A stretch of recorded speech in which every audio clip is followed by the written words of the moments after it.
بسم اللہ الرحمن الرحیم۔ مولانا رومی رحمۃ اللہ علیہ نے سلطان غزنوی رحمۃ اللہ علیہ کا ایک عجیب واقعہ لکھا ہے جو بڑا عبرت خیز و سبق آموز ہے۔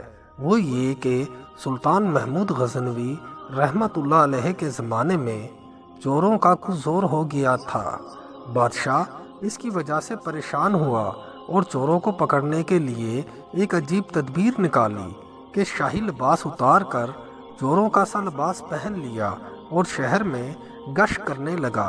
ایک جگہ پر دیکھا کہ بہت سے چور اکٹھے بیٹھے ہیں اور آپس میں باتیں کر رہے ہیں۔ بادشاہ بھی ان میں بیٹھ گیا۔ چوروں نے پوچھا کہ تم کون ہو؟ بادشاہ نے کہا میں بھی تم جیسا ہوں۔ چوروں نے سمجھا کہ یہ بھی کوئی چور ہے۔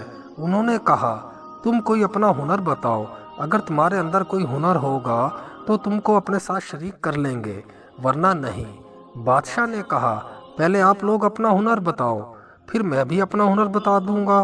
ایک چور نے کہا کہ میں اونچی سے اونچی دیوار پھاند کر مکان میں داخل ہو جاتا ہوں، اگرچہ بادشاہ کا قلعہ ہی کیوں نہ ہو۔ دوسرے نے کہا میری ناک کی یہ خاصیت ہے کہ میں کسی جگہ کی مٹی سونگھ کر بتا دیتا ہوں کہ یہاں خزانہ ہے یا نہیں۔ تیسرے چور نے کہا میرے بازو میں اتنی طاقت ہے کہ میں گھر میں گھسنے کے لیے اس میں سوراخ کر سکتا ہوں۔ چوتھے چور نے کہا میں ماہر حساب ہوں، کتنا بڑا خزانہ کیوں نہ ہو، چند لمحوں میں حساب لگا کر تقسیم کر دیتا ہوں۔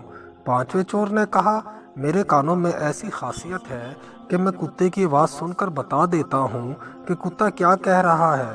چھٹے چور نے کہا میری آنکھ میں یہ خاصیت ہے کہ جس چیز کو رات میں دیکھ لیتا ہوں دن میں اس کو پہچان لیتا ہوں۔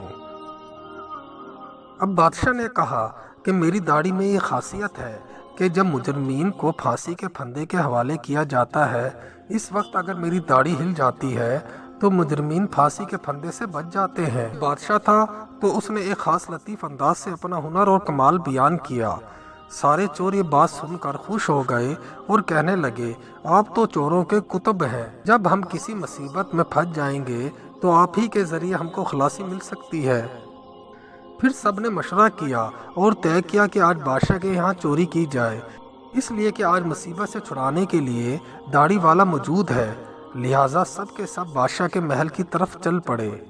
راستے میں کتا بھونکا تو کتے کی آواز پہچاننے والے نے کہا کہ کتا کہہ رہا ہے کہ بادشاہ تمہارے ساتھ ہے، لیکن چور پھر بھی چوری کے ارادے سے باز نہ آئے اور بادشاہ کے یہاں چوری کر ڈالی اور خزانہ لوٹ کر جنگل کی طرف آئے۔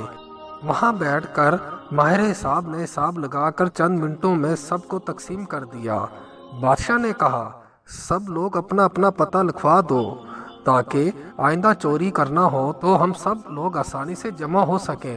سب کا پتہ نوٹ کر لیا گیا اور سب نے اپنا اپنا راستہ لیا۔ اگلے دن بادشاہ نے عدالت لگوائی اور پولیس کو حکم دیا کہ سب کو پکڑ کر لاؤ۔ جب سب چور ہتھکڑیاں ڈال کر حاضر کیے گئے بادشاہ نے سب کو پھانسی کا حکم دے دیا اور کہا اس مقدمے میں کسی گواہ کی ضرورت نہیں کیونکہ سلطان خود وہاں موجود تھا۔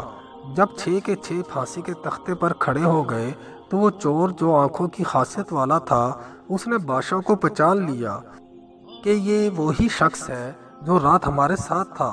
وہ تختے دار سے چلایا کہ حضور کچھ دیر کے لیے امان دی جائے اور آپ سے تنہائی کا موقع دیا جائے۔ بادشاہ نے کہا ٹھیک ہے، تھوڑی دیر کے لیے پھانسی موقف کر دو، اس کو میرے پاس بھیج دو۔ اس نے حاضر ہو کر عرض کیا کہ ہر ایک نے اپنی اپنی خاصیت بتا دی، ہر ایک نے اپنا اپنا ہنر بتا دیا۔ ہمارے وہ ہنر جن پر ہم کو ناز تھا انہوں نے ہماری بدبختی کو اور بڑھایا کہ آج ہم تختے دار پر ہیں۔ اے بادشاہ میں نے آپ کو پہچان لیا کہ آپ نے وعدہ فرمایا تھا جب مجرموں کو تختے دار پر چڑھایا جاتا ہے اگر اس وقت میری داڑھی ہل جاتی ہے تو مجرمین پھانسی سے نجات پا جاتے ہیں، لہٰذا آپ اپنا ہنر ظاہر فرمائیں تاکہ ہماری جان خلاصی پائے۔ سلطان محمود نے کہا تمہارے ہنروں نے تو تمہیں مبتلا قہر کر دیا ہے، لیکن یہ شخص جو سلطان کا عارف تھا اس کی چشم سلطان شناس کے طفیل میں تم سب کو رہا کیا جاتا ہے۔ اس عجیب و غریب قصے کو بیان کر کے مولانا روم کہتے ہیں کہ دنیا میں ہر شخص اپنے ہنر پر ناز کر رہا ہے،